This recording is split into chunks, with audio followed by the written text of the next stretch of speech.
ብሬንፈርድ 3 ማንቸስተር ዩናይትድ 1 ትላንትና ከሜዳቸው ውጭ ብሬንፈርድ ሜዳ ሄደው ያደረጉትን ጨዋታ ማንቸስተር ዩናይትዶች 3-1 ተሸንፏል። ስለዚህ ትርጉም ነው ማቀርብላችሁ። እንግዲህ ሰሞኑን የማንቸስተር ዩናይትድ ደጋፊዎች ሜዳ ውስጥ ፊታቸው ይሄንን ነው የሚመስለው።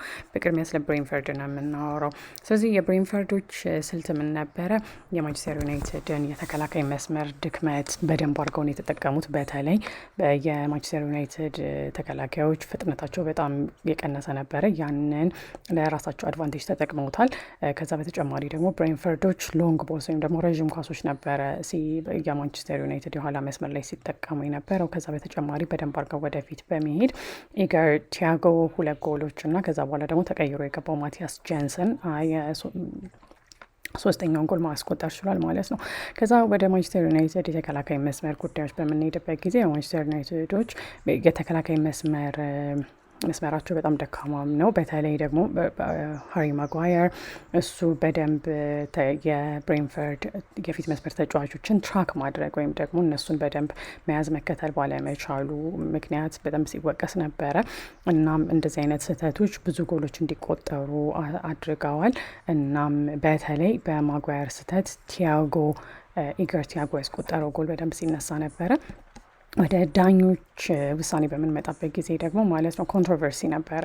አከራካሪ የሆነው ጉዳይ ምንድን ነው? ለማንቸስተር ዩናይትድ የተሰጠው ፔናልቲ የብሬንፈርዱ ተጫዋች ኮሊንስ ጥፋቱን ከሰራ በኋላ ቢጫ ካርድ ማየት ሳይሆን ቀይ ካርድ አይቶ ከሜዳ መውጣት ነበረበት የሚሉ አስተያየቶች ተነስተዋል። ከዛ በኋላ ቪኤአር ያው የዳኛውን ሀሳብ ነው የደገፈው። ከዛ ግን የስፖርት አናሊስቶች ወይም ደግሞ የስፖርት ባለሙያዎች በዚህ ሀሳብ ያልተስማሙ አሉ ማለት ነው። ቢካዝ ዜር ሴይንግ ኢት ሹድ ሃቭ ቢን አ ሬድ ካርድ ቀይ ካርድ መሆን ነበረበት ብለዋል። ወደ ማንቸስተር ዩናይትድ ስልት በምንመጣበት ጊዜ ያው ሩበን አሞሪም የማንቸስተር ዩናይትዱ አሰልጣኝ ማለት ነው እሱ ጨዋታው ላይ ለውጥ ቢኖርም እሱ በቃ ተመሳሳይ ነገር ነው እየተከተለ ያለው።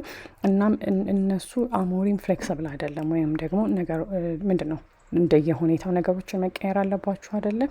እና ምንድን ያሉት ጀስት ኮንስታንት ቼንጅ ፎከስድ ምንድን የሚቀይራቸው ነገሮች ጭራሽ ተጫዋቾችን ኮንፊውዝ የሚቀራ እያጋባቸው ነው ያለው እና ያለውን የቡድኑን መዋሃድ እሱን እየረበሸው መሆኑን ተናግሯል። ስለዚህ ካለው መጥፎ ውጤትና ጨዋታዎችን ካለማሸነፋቸው የተነሳ ሩበን አሞሪም ያው ጫና ውስጥ እንዳለ ተናግሯል ማለት ነው። ስለዚህ የሩበን አሞሪም ሀሳብ ምንድን ነበር? ከጨዋታው በኋላ እሱ ስራዬን አጣለው ብዬ አልሰጋም በማለት ነው የተናገረው እና ጭራሽ እንደውም ምንድን ነው ያለችውን እያንዳንዷን ደቂቃ በተቻለው አቅም ጥሩ ነገር ለማድረግ እንደሚሞክር ተናግሯል። ከጨዋታ በኋላ አስተያየት ሲሰጥ በጣም የተረጋጋ ነበር የሚመስለው። ብዙ ወቀሳዎች ቢገጥሙትም እና ያው ጫናው ጭራሽ እየጨመረ ቢሄድም ማለት ነው። ስለዚህ ከዚህ ጨዋታ በኋላ ያው የማንቸስተር ዩናይትድ ይሄ በጣም ጥሩ ያልሆነው አቋማቸው አሁን 14ኛ ደረጃ ላይ እንዲቀመጡ አድርጓቸዋል። ስለዚህ አሁን ይሄ 6 የፕሪሚየር ሊግ ጨዋታዎችን በዚህ ውድድር ዓመት አድርጎ 3ኛ ሽንፈታቸው ነው።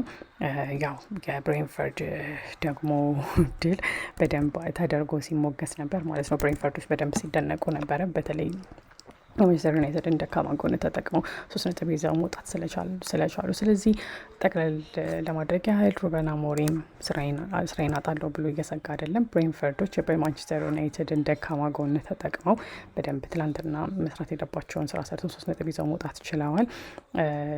ሃሪ ማጓየር ከተጫዋቹን ተከትሎት መሄድ ነበረበት፣ ነገር ግን መሮጥ ሲጀምር ረፍዶ ነበረ። ስለዚህ በሱ ስህተት ምክንያት ጎል ገብቷል። ኮሊንስ በቀኝ ካርድ መውጣት ነበረበት በማለት ዳኛው እየተወቀሰ ነው ያለው። እናም አሞሪም አሁንም ጫና ውስጥ ነው ያለው። ከዛ ግን አሞሪም ቃል በቃል ነው የተናገረው I will do the best I can every minute I'm here። እዚህ ያለሁባቸውን እያንዳንዶቹን ደቂቃዎች የምችለውን ነገር በሙሉ አደርጋለሁ በማለት ነው የተናገረው።